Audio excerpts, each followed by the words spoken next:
frente del Codicen Wilson Neto, nuestra compañera Rosario Lema en el barrio de Pérez Castellanos. Rosario, ¿cómo andás? Bienvenida, contanos. Buen mediodía, Nicolás. Sí, bueno, precisamente para ahondar en esos detalles vamos a hablar con Wilson Neto, quien estuviera al frente del Codicen del 2012 al 2020. Neto, buen mediodía. Bueno, en las últimas horas se destacó por parte del consejero Juan Gavito Scioli que había una deuda, que no se habían hecho los aportes pertinentes al BPS por funcionarios de secundaria, que rondaría los 2 millones de dólares. ¿Qué información tiene, dado que eso fue del 2010 al 2014? Sí, en realidad en la mañana he tenido algunas consultas sobre este tema y afortunadamente me han acercado la entrevista para poder verla en detalle. Claro, es muy general lo que ahí se plantea, pero para poner en contexto, la ANEP hoy tiene un presupuesto del orden de los 80.000 millones de pesos, un poquito más. Esos son 2.000 millones de dólares. El aporte que hace la ANEP en valor medio, digamos, al BPS, el aporte patronal que tiene solo la educación pública, este aporte no lo tiene la educación privada, es del orden del 29%. O sea que estamos hablando que está muy por encima de los 500 millones de dólares. El aporte anual, ¿no? Prácticamente estamos hablando de un punto del PBI. O sea que en definitiva, en ese marco de situaciones es lo que aporta la ANEP anualmente. O sea que a lo largo de un periodo de gobierno, por ejemplo 5 años, la ANEP está aportando al BPS por aporte, solo por concepto de aporte patronal, más que su media de presupuesto anual, digamos, que tienen en ese quinquenio. Bueno, hoy se está refiriendo el consejero Gavito a esta situación, que tenemos que de alguna manera tomar contacto con más precisión en esa información, a ver de qué se trata, ¿no?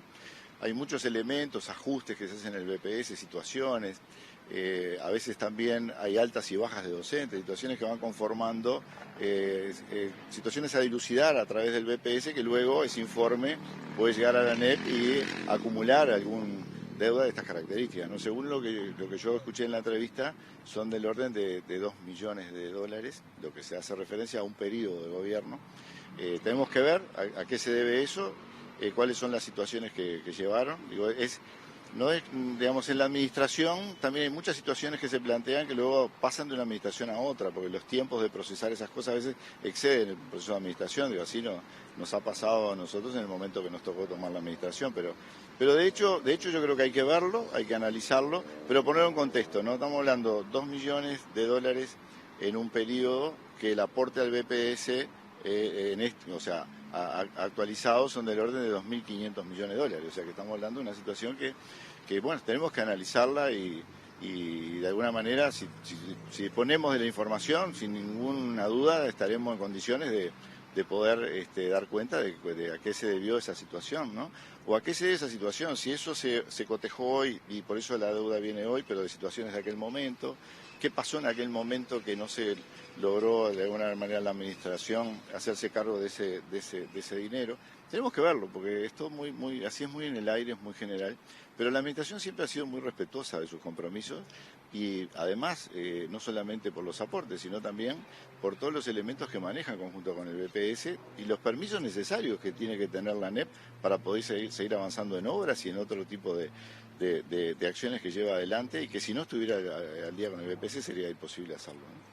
Ahora, no obstante ello, digo, más allá de que, como usted decía, es poco en consideración de todo lo que se efectúa en parte de aportes, no obstante, afecta, digamos, a algunos funcionarios por los cuales no se hizo ese aporte, y digamos que fue del periodo 2010 al 2014, que 2 años correspondieron a la administración. Sí, no, sin lugar a dudas, pero el tema es que esto no es que perjudique a los funcionarios, ¿no? Digo, hay muchos ajustes que se hacen corrigiendo situaciones, a lo largo de los años eso ha pasado, muchas oportunidades, y eso de alguna manera se corrige y se regula, digamos, no afecta, digamos, al trabajador. Sí, claro, seguramente ese ajuste llega en un momento donde la administración, digamos, tiene que hacerse cargo, y por eso te digo, es muy importante saber cuáles son exactamente los motivos. Son muchas son muchas las aristas que están en juego, son muchas las actividades que la ANEP lleva en conjunto con el BPS.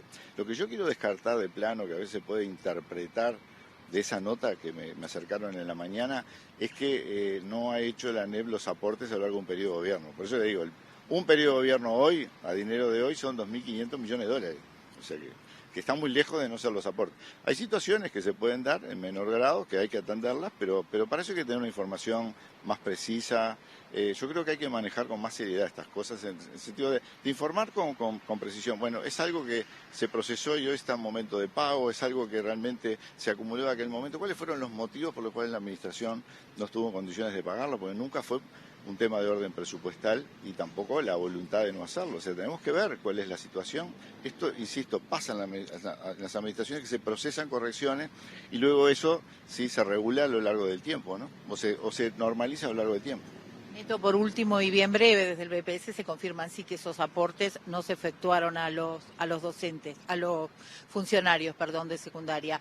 Pero ¿puede haber alguna razón que explique que no se hagan aportes?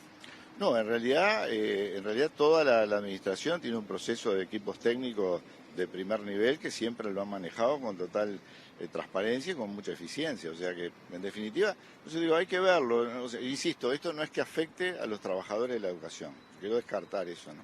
Creo que sí, de alguna manera hay muchísimas cosas. Digo, en realidad es para una larga entrevista ver el proceso a lo largo de los años de distintos ajustes y normalizaciones que hace el BPS y que luego que eso se corrige, porque va mejorando los sistemas, bueno, aparecen elementos de ajuste también de orden económico que tiene que hacerse cargo de la administración. Pero insisto, hay que hablar con más precisión para poder ver cuáles fueron los motivos. Yo creo que cuando uno expone algo de esa magnitud, tiene que hacerlo con toda esa documentación sobre la mesa, aclarando exactamente cuáles fueron las situaciones, para ver de alguna manera cuáles fueron, digamos, qué elementos llevaron a, si es así, que yo confío que si lo dice un consejero debe ser así, la administración nos hizo cargo en su momento, ¿no?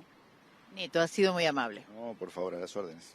Bueno, ahí teníamos entonces la palabra de quien fuera consejero, quien fuera el presidente del CODICEN del periodo del 2012 al 2020. Muchísimas gracias, Rosario. Y consultado sobre este tema, el expresidente José Mujica dijo que no tenía conocimiento de lo denunciado por el consejero Gavito y además pidió que se le haga